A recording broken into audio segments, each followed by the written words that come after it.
I'm just going to go right into my open house strategy. I literally went to the thrift store and got like a large frame and a little stand, and then built out on Canva a poster of who I am, who I help, how I help them.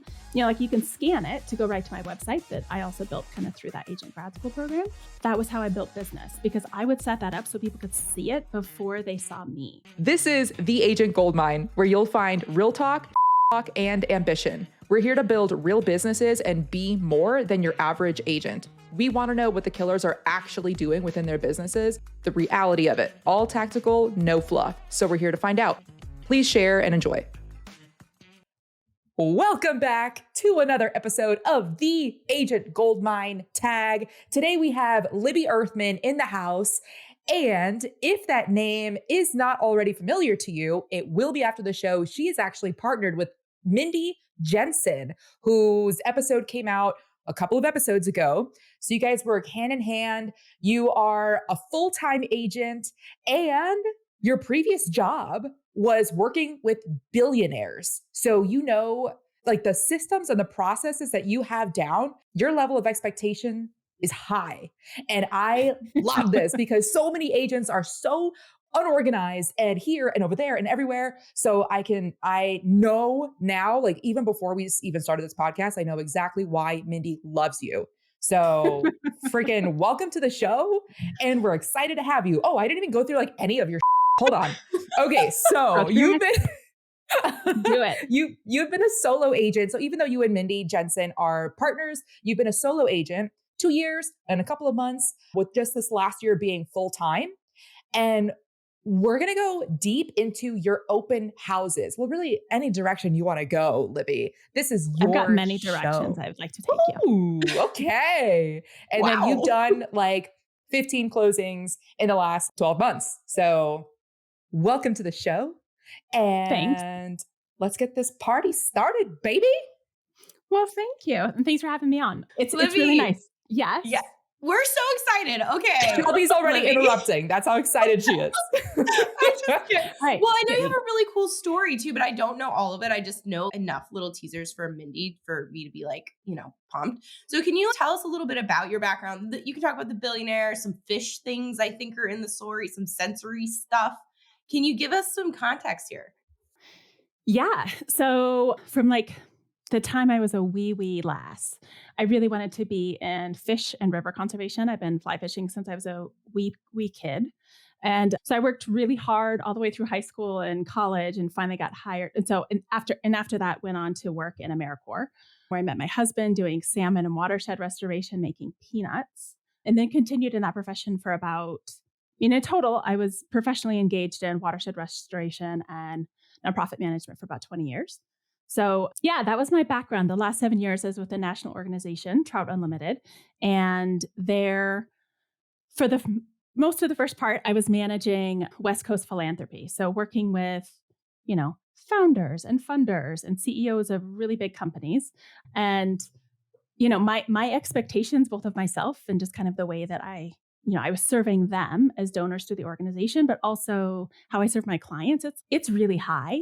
And coming into real estate, I was immediately, oh my, like Zero standards across the board. Standards. Welcome. And just people are, all you have to be is like a little bit above marginal, and your clients are just blown away. Oh, you're calling us back, or you read the contract. Thank you for catching that for us. I'm like, yeah, minimally, that's my job.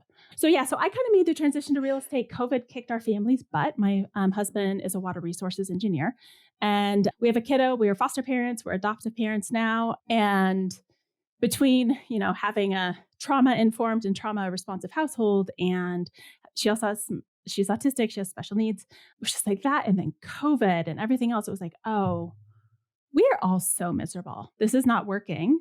I love sales. I love helping people do, accomplish what they're looking to accomplish. And just kind of kept looking around and being like, oh, look at that. My friends are getting hosed in real estate. We can make this transition. I can be more, do kind of I've been a cause person always, but now just kind of turning it around and making it so that it's more like my clients are the cause, making sure people really, really get what they need as my cause rather than, it's definitely not fish and rivers anymore professionally. But, I do listen to your podcast and I know most of your client or most of the folks that are on here are like, they're out there crushing it and slaying goals and getting client and doing, and I don't. That's not why I'm in real estate. I don't look to grow a lot. Ali said, I think you said I had 15 closings this year. I don't think it's that many. I think it was closer maybe to 12. But yeah, I'm not looking to grow much bigger. I'm generously supporting my family on the income that I make because it's really expensive here. And yeah, I love it. I totally love it. I've been licensed about 2 years and went full time when we came back from a 3-month camping sabbatical last fall. So, Dude, yeah, less is more. less is More more. is not always better. Yeah. So I'm vibing with you, girl. Full support. Okay, Libby, question about getting into real estate though. So like you had this COVID, rough time and then you found real estate. Did it just kick off and was magic straight away? Or how did that getting started process look? No, it was not magic. It was black magic. It was hard. It was like really ugly.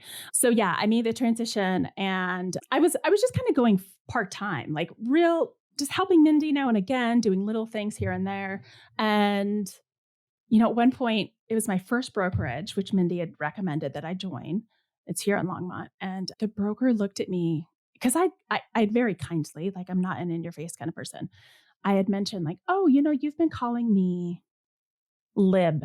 Don't call me Lib. I hate that.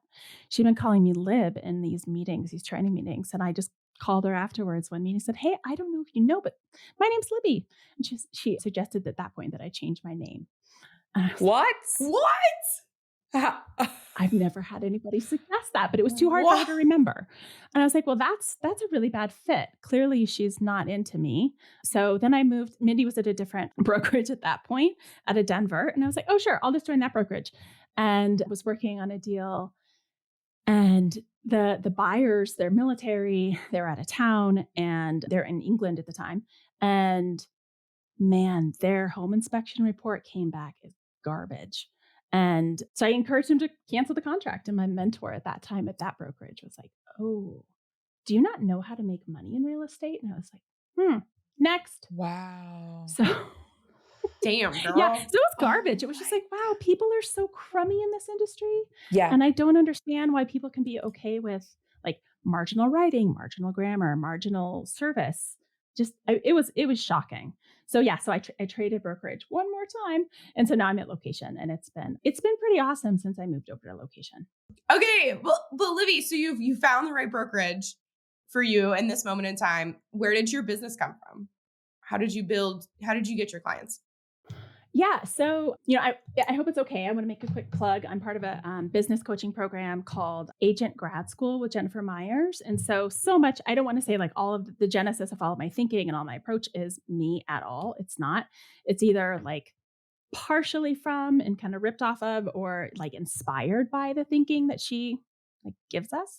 So I'm just going to go right into my open house strategy, if that's okay. Good, let's go. Okay. Because honestly, that's where all my business came from. Let's freaking get in there. Yeah. Yeah. So yeah, I come back from 3 months of camping and fly fishing with my family, which is what we did 2 summers ago. Just so my husband could be done with engineering, transition into being the full-time parent. And it was great. But I got back and I was like, well, I don't have but one client. I should probably get busy. And Mindy had a townhouse that was not moving. And I was like, that's super because I know who I am. I know how I want to serve people. And I also know this profession is filled with a lot of people that are kind of like the snappy, hey, and people feel super grossed out by that. You walk into an open house and you feel like, oh, I'm in a used parked car lot. It just feels gross, the energy that you get at a lot of open houses.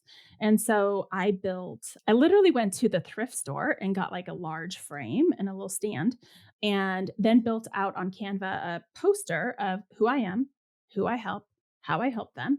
And then just had like you can scan it to go right to my website that I also built kind of through that Agent Grad School program. And for me, that was how I built business because I would set that up so people could see it before they saw me or before they came into the house. Because people want to know who you are before they really strike up a conversation with you because you're not, I don't want to say you're intimidating as an agent hosting a house, hosting an open house, but you're annoying at best. So Yes. I mean, it's the truth. I've been a client before. The last thing I want to do is talk to the agent hosting the open house, and I'm not going to sign your sheet. I'm just not going to do it. I was that hard client. So yeah, that's how I did it. You're like a mini Mindy, and I love it. I'm just not going to do it. I'm just not going to I'm not sign. doing it. No, I'm not going to do it. Yeah, I mean, if Uh, clients requested it, I would, but I've never had a seller be like, "Oh, and I need to know who was in my house." Okay, I'd do it, Yeah. I've but never had they that don't. happen either. They trust me. Yeah. I am looking at so this is okay. So the open house poster is what it's called in theagentgoldmine.com. Thank you for sharing this. One of 3 golden nuggets today. So that's the long one, right? The super tall one. Yeah, that's all one. Okay. I really like the fact that you like in the 3rd section there, you straight up say, not everyone should be a homeowner right now. So that like already breaks down the walls of like, hey, I'm not trying to pitch you. Like it might not even be a good time for you. So I really like that. What else about this poster? I mean, I'm sure you put thought into freaking everything here because you used to work with billionaires, Libby. You're better than me. What else has worked out specifically from this? Thank you for listening. Out of respect for your time, we want to make this show as valuable as possible for you. So if you have any feedback on how we can improve, please let us know. DM us at Allie the Agent and The Shelby Show. Yeah, and that's actually a redesign from a couple of weeks ago. So, well, I think that idea that like you're taking people off notice, like you're not. I start with the assumption you're not here to buy a house. Like you're here because you're a looky-loo and because you have some interest in real estate, and I just kind of leave it at that. So I think just by saying like it might not be a good time for you to buy. It might be a terrible time for you to sell. That it just takes that edge off and people let their guard down and they come in and they're happy to talk. As soon as they come in, I just say, hey, welcome. I'm really glad you're here. Let me know what questions you have. But my approach is to let you look around. I'm here when you need me. And I leave it at that. I mean, if somebody wants to talk to me, they will. I have tons of people that just come in and are like, hey, I see you work with first time buyers, or I scanned the thing and went to your website and I'd love to work with you. So that's how I got, that's literally how I built my business starting in like October, about a year ago. So just from that one house, and again, unfortunately for the seller, it wasn't moving. But fortunately for me, I must have hosted 18 open houses over the course of a few months, tons Wow. of clients. Yeah, it didn't move for a long time. So I'm good for so me. curious about 2 things. First, how you marketed for your open house. So how do I market them? I don't. Sometimes I put them on Facebook, but I'm not big on social media. I'm not big on I mean, I only have a Facebook account. And even at that, I don't really use it so much. I mean, they go on all the Through the MLS. like, And then they go yeah, but like through they go to Zillow. I Zillow mean, and let's all be of that. honest. Like people aren't going to Facebook to look for activities if they're looking at houses. Like I don't know that I've ever had anybody when on the occasion that I put it on Facebook, have anybody said anything other than I found it on realtor.com or I found it on Zillow.com. So in So my experience, that's how people end up at open houses. Oh, I'm sorry. I agree. Hold up. Y'all, that's not true. Oh, So that's like mostly true. But I'm upping my game. okay. So you might not have noticed. I don't know how much I gave you. But since I try to go for kind of quality of experience over quantity of transactions. Like I'm pretty clear about my brand and I'm pretty clear about who I am and everything's visually thematically connected. So I just ordered, I don't know, on the scale maybe 15 new open house signs. They're 2 feet by 2 feet, so it's kind of a weird size. It's coroplast, and they look and feel like the rest of my stuff. They have a little picture of me in my headshot, and just kind of says like open house this way, and then it has a little thing where you can find out. Again, go to my website, but I think that'll kind of continue to help like direct people. I've heard it might have been on this podcast, people that are just putting up huge amounts of signs, but I think there's kind of I want to say like a swarm effect that if people see a lot of your signs in a neighborhood, they become more familiar with you as an agent. And even if you're only hosting the open house, it's not even your listing, just seeing more and more of that as they as they bop around that day, I think is really helpful. And then when people get there, I have another sign in the front yard that just says open house. I'm glad you're here. I'm Libby Earthman. Come on in. So it's just kind of a continuation of that same, like, hey, I'm friendly. I'm really not intimidating. And I don't even know that you should buy a house. My favorite part is like with very, very little marketing effort on your end, you're still closing one deal a month, like without even being heavy on social media. When meanwhile, some agents are like going overboard. I mean, I'm posting every single day, but like some agents would kill to have one deal a month. And you're just like, I don't even try. I just do open houses. But Well, that's awesome. I don't want to say I don't try. Oh, my bad. I mean, My bad. that's not fully true. I mean, it's just that the thing is, I mean, I also fired a few clients this year just because it wasn't a good fit. And one of them that I let go, we had seen, I don't do a buyer's representation agreement until we're ready to write a contract, partly because I want to make sure that I can back out too. And in this case, I needed to. We got to the point where we were signing the buyer's representation agreement, I think 32 tours into it. And she got really nervous about things. And the way that her paranoia manifested, I was like, oh, I think we're done, and I'm really sorry, but can I refer you to someone? But you've had spent like 3 months with me at that time. If you aren't crystal clear in your trust of me at this point, we need to find you someone you can trust. What were some of those red flags for those that have never dealt with it, or maybe are in it right now? What were some of the red flags? Oh, it was just in trying to get her to sign the buyer's representation agreement. She wanted to change so many things that were either standard or standard that I write in at the end. She even wanted me to do a buyer's representation agreement for each property. And I said, that's kind of a waste of time. She goes, well, it's a waste of your time. It's not a waste of mine. And I was like, that's a problem for me. Gasp. And then her words in response, like, this is a very kind lady. I really liked working with her, and even today, like I don't have bad blood against her. But she used the words like, I don't know if I sign this that you won't screw me. And I was Oh like, my oh, God. like I am not that person. I am not that agent. But if I, in working with you, haven't helped you work through enough of that apparently like earlier agent trauma, I'm not going to get there because we've spent enough time together that you should be there by now. Yeah, So, 32 so that, houses, yeah, right? for God's Oh my sakes. God. What are was the question other clients that I've kind of let go? She was asking about red flags.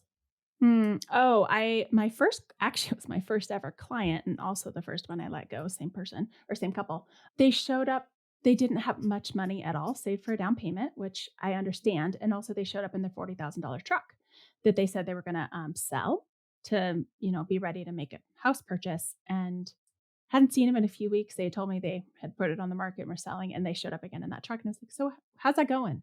What's the plan here? And they said, well, we're not going to sell it. And I was like, well, let me know when you have enough save for down payment because I can't, you know, I can't show you a bunch of houses if you're not going to be able to make this work. And this is right after I'd been licensed like 2 years ago.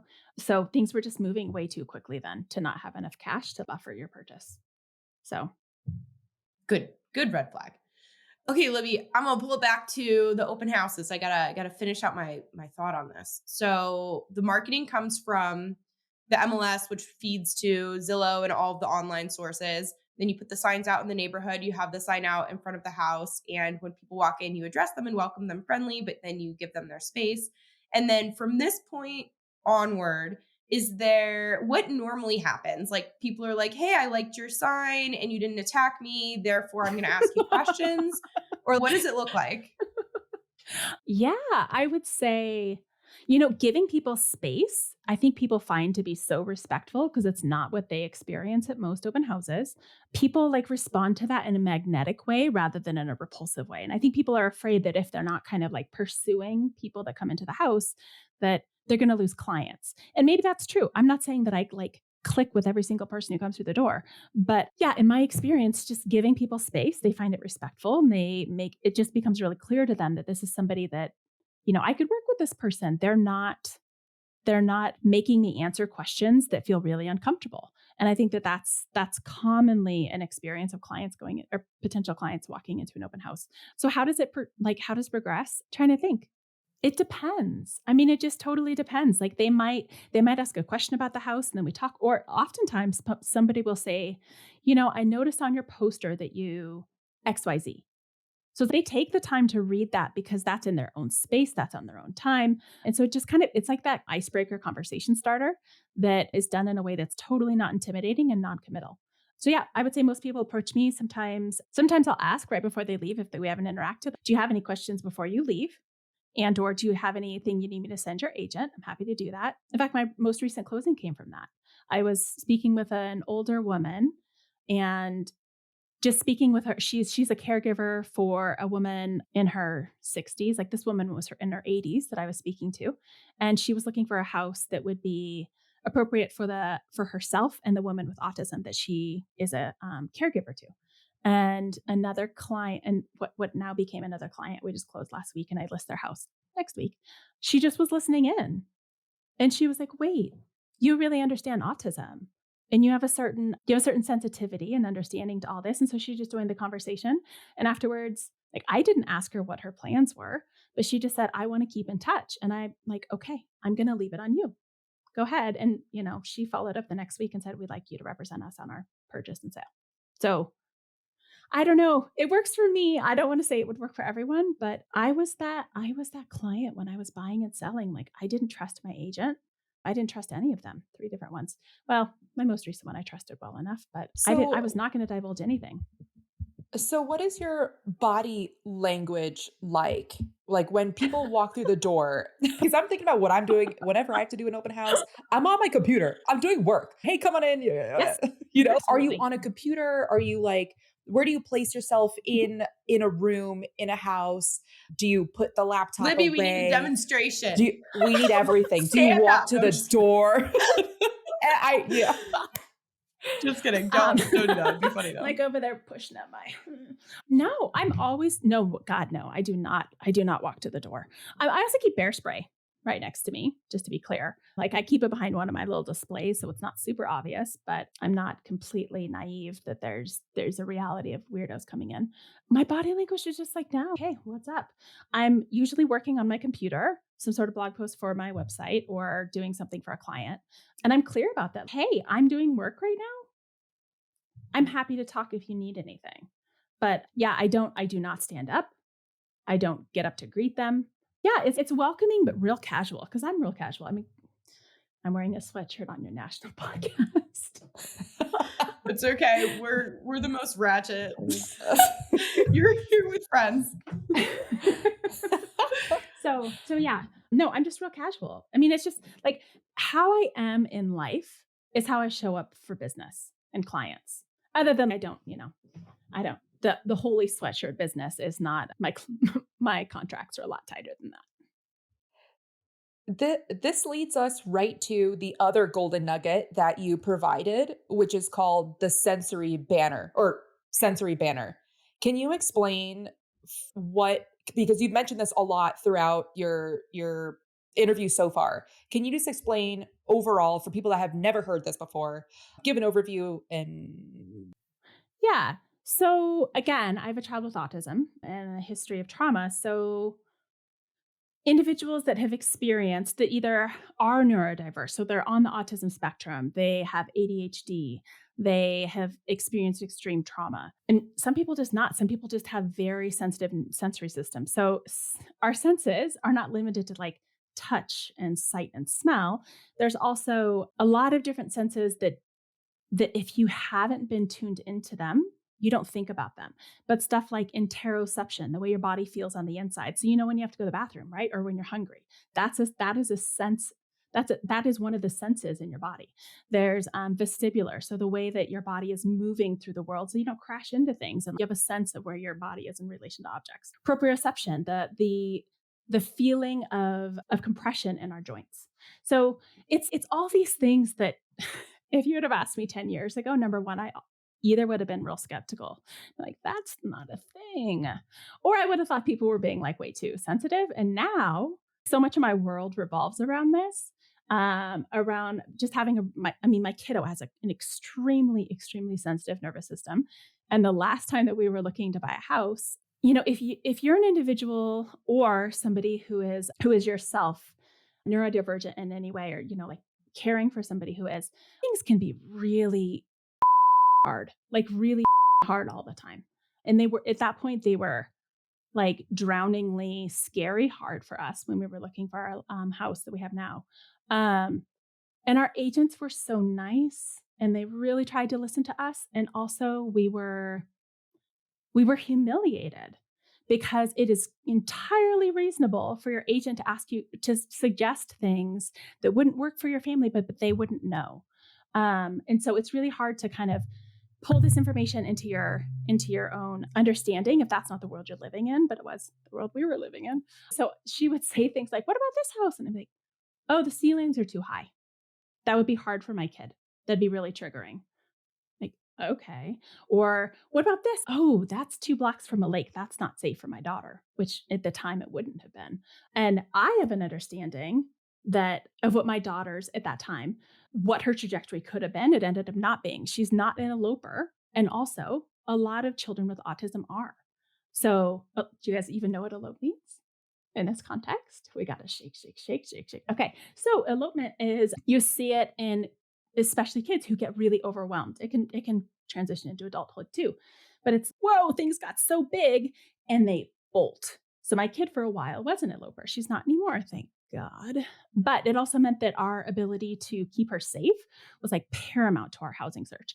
Anyways, blah, blah, blah. All of this has to do with sensory systems. It's a very niche way of understanding the world, but it's something that I've had to learn to be a really clear sensory scout for my kiddo. And it's also something that, because of my experience in buying our last house and feeling quite unintentionally, I'm really not trying to say that they did anything wrong. We were just so humiliated. I was like, everything I've learned now in buying and selling houses and helping clients through this process, I know how to write a workbook on how to help people through this process. So I'm in lots of Facebook groups for special needs parenting, and there's so many people that ask questions about how to move your autistic kid. So it kind of gets sprinkled out to lots of people, even folks that aren't working with me. Yeah, this is so interesting, and this is something that, like, I have 0 experience in, so it's, like, a Yeah, yeah, fascinating new world. And yeah. hypothetically, let's just say, I met someone tomorrow who had a neurodiverse family. What are some recommendations, some normal recommendations that you might give to me in that scenario?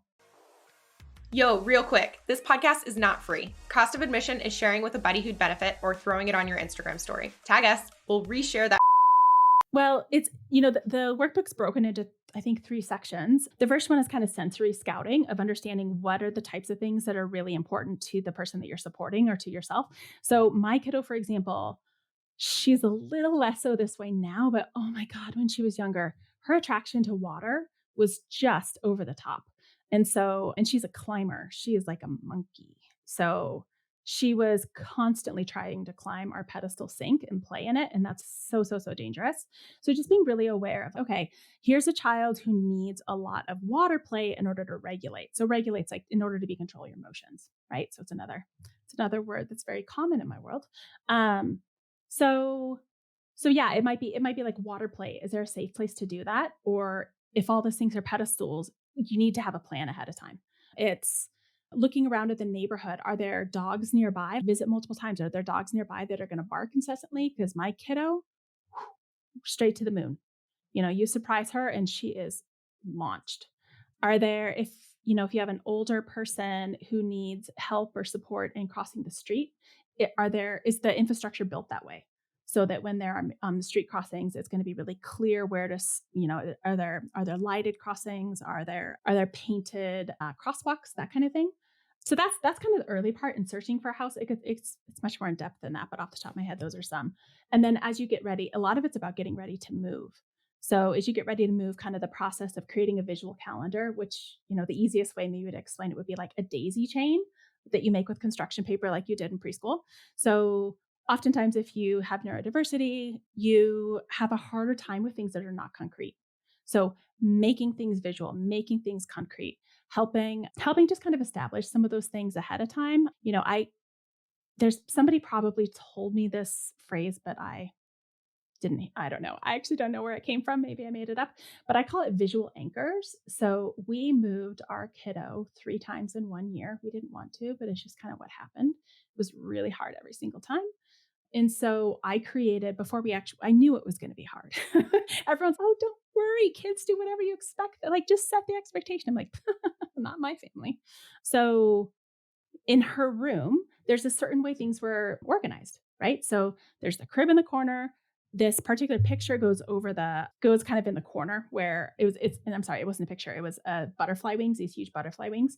But so that created kind of a scene, which is what I call visual anchors. So a lot of the workbook is around like understanding what the visual anchors are in your household that are really important to the people that you're supporting. And this is not honestly, this is vulnerable people in general. This is not just children with special needs. This is elders too, right? So if you're working with elderly, the way that you move them from their current house to their downsized house, it matters to them that that picture goes over the same couch again.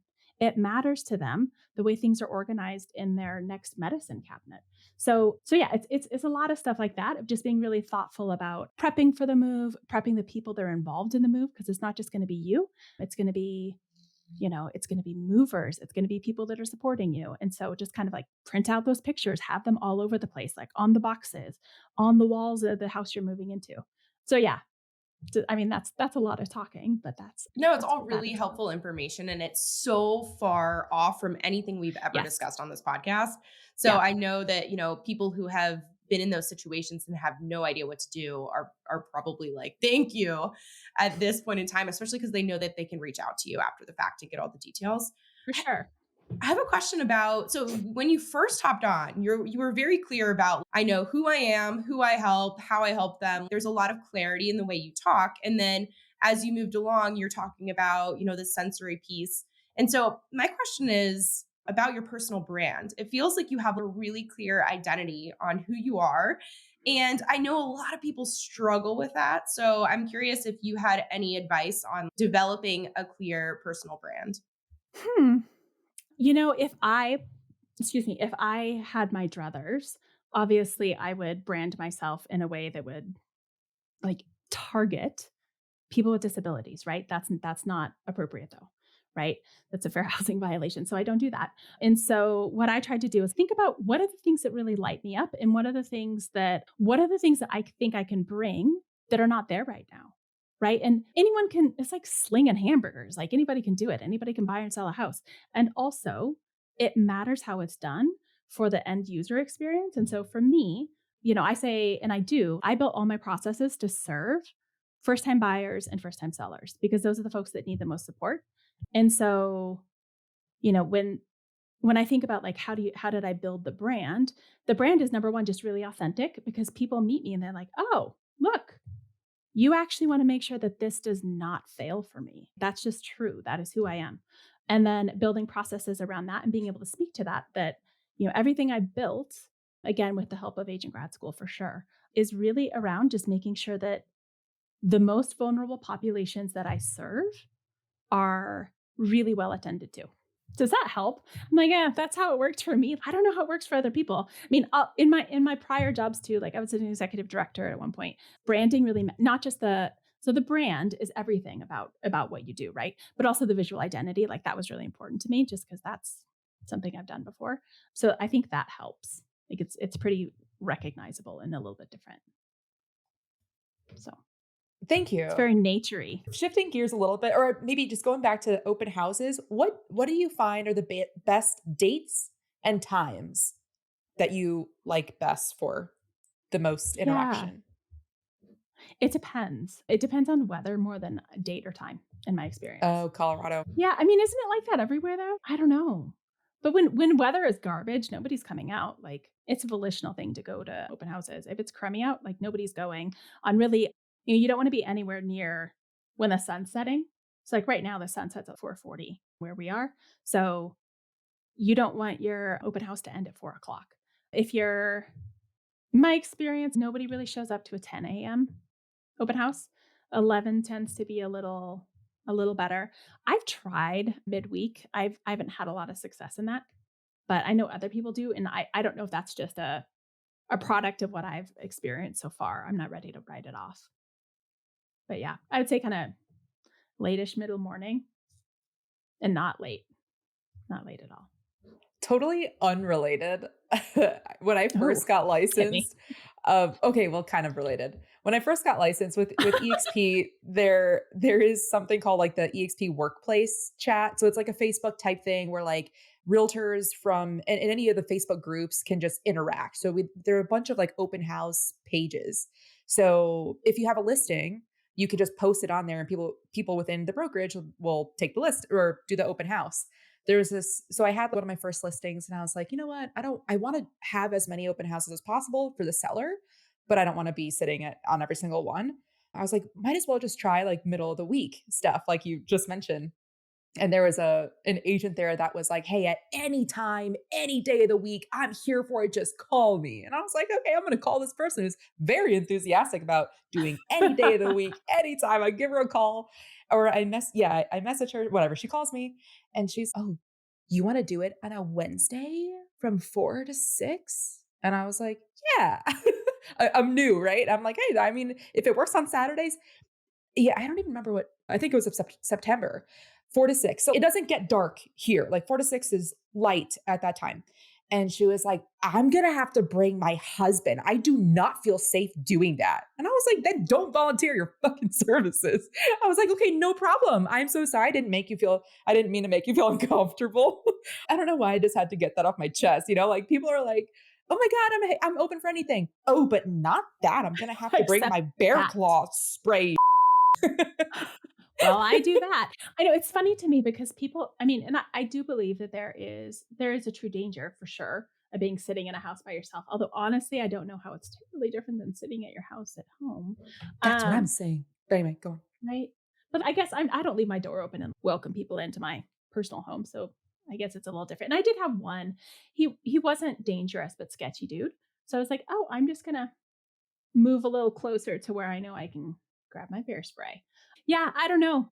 I mean, I don't totally buy it how at least around here, it has not been my experience, I should say, that you're in great danger hosting open houses. I think it would be different in different markets, but people talk a lot about open carry and all this kind of thing. And I'm like, oh, the last thing that would ever want is for me to have a gun. Like really, truly, I'm way too flighty for something like that. So, what would you recommend for safety tips? I also have had one like kind of weird occurrence. Someone that said that they worked for a company. I did not Hmm. believe for a second that they worked for Open Door or whatever it was. I was like, Hmm. I doubt it. And they're like, no, but I need to come in. I need to check this thing. I was like, okay, then you can use the code since you work for Open Door. Yeah. He was like, Yep. yeah. And I was like, no, I'm going to close the door. I'm going to leave. and, and then he was so mad at me, but I was like, I'm not going to freaking just, no, you look scary. What are some safety tips that you have? Oh, for sure. Like just on the same vein, like I've had agents trying to come in behind me and I'm like, oh, hold on. I need to lock it first. I'm not handing you the key. Like I'm not, if you're legit, I'm not going to be, you can come on in, but I'm not going to be responsible for letting some psycho in this house. I don't know. Honestly, like I'm pretty, again, like my prior career was reading people, right? So reading people that were very successful in business and helping understand it's not super obvious how to get somebody to give you $2 million, right? Like they don't just want to whip out their checkbook and be like, hey, how much karma can I buy? Right. You have to be really good at understanding body language and reading people. So I'm pretty good at that. So I would say that's just like a gift that I have. That's not necessarily a tip, but I mean, when I'm working, like when I have my little setup, I set up my laptop next to, I have a couple of displays about different handouts that I've written, including the sensory guide and another one about being a first time buyer. And I keep it just tucked in my bear spray right behind that. Again, like we're hikers, we're campers. So that's just what I have. And I'm not far from it when new people come in. Number one tip, bear spray. Bear Love it. spray. It's going in everyone's open house checklist. They're like, I I need it. mean, if it's going to hopefully stop a grizzly, hopefully it would stop a psycho. Libby, where's your affiliate link for Amazon for this damn bear spray? I know the real estate market's starting to turn down a little. I should think about it. You seem like a very positive person, like a very inviting person. I'm speaking not just open houses, not just you as an agent, overall, generally, you as a person. What's your headspace like? Ask my therapist. Um, I don't know. I mean, I've always been pretty positive. We've been through some hard last 8 years. The thing is, so yeah, what's my headspace like? I don't know. Like generally things are pretty good. Like I go to bed every night and I'm so thankful for the way that my sheets feel. And I'm like so thankful my husband lets me sleep with the window open because I really like cold air all the time. And I'm just like thankful for the way that everything feels. So I generally, at least end the day. I don't always start the day in a good mood, but I generally end the day in a good mood. The thing too, like Mindy and I are really pretty congruent. Like we're not at all the same person, but we're really congruent in our approach to things. And Mindy has said about me, and also in my last paid position, one of the VPs said about me, "Oh, you do not suffer fools." Like I have zero tolerance for people that are being jerks, that are trying to scam people, that are just trying to be undercutting in any way. So I'm pretty positive, I'm pretty upbeat, and like you try to pull something, I'm like, "Oh no, that was a bad," because I've got a lot of tolerance right up to that line. And I'm real clear about where that line is, but if anybody tries to cross that, it's very clear that they've crossed it. So I'd say that's where my headspace is. Really long fuse, very clear boundaries, and significant words if you cross them. I can sense it.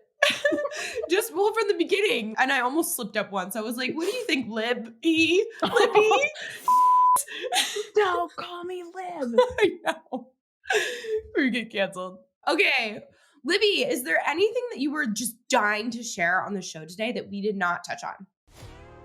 Apple listeners, this short pause is to ask you for a review. Here's how to do it. Back out of the specific episode, go to the page where you see all the episodes, scroll down, keep scrolling. Perfect. Now tap those 5 stars. Thank you so much. Back to the show. Am I going to get a moment for show? Oh, we actually stopped doing those, but for you, what? For me, we would love I got to one. hear your I've got one show. though. So you might remember this about my daughter, but I just think it's so funny. So my daughter was maybe just 3, maybe a little younger than when we bought our house. And I had fallen and torn 6 ligaments. My shoulder was just really bad. The recovery was really bad. I was still hopped up on all sorts of painkillers. And my husband, like this ugly house lists in a neighborhood he really wants to live. Spoiler alert, it's now our house and it's still ugly. So we go in, and within a couple minutes, my daughter's, "I gotta go potty." And I'm like, my shoulder's all in one of these things, and I'm like way hopped up on morphine. The thing is, when I was going through that period of being on meds, like I couldn't remember my thing that just like left my brain for a while was flushing. Didn't matter what it was, where it was. I didn't flush. Well, my daughter's like right off the kitchen. It's a little tiny half bath. She pooped like real big, and it wasn't quiet. 3-year-olds are not quiet. It's like lots of strain, lots of drama. And she's doing that in the middle of an open house. And I'm like, oh my God. So, anyways, that was a thing. As soon as she was done, I was like, wash hands, split. I am so humiliated right now because nobody missed that experience. It was very loud. So I go outside.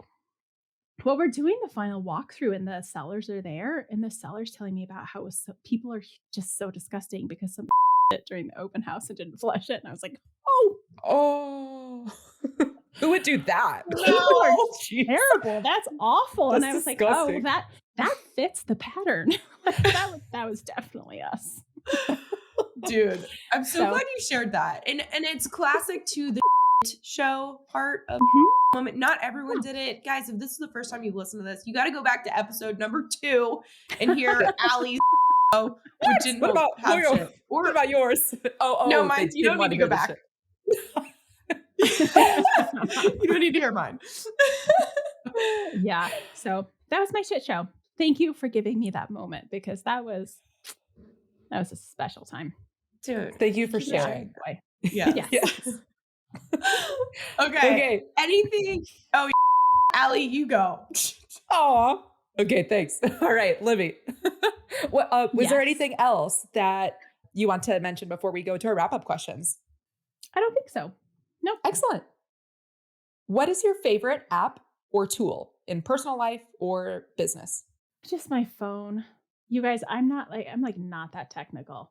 I use my phone all the time and I don't really use apps. I use Gmail and Google. Sorry. Okay, Gmail is very powerful.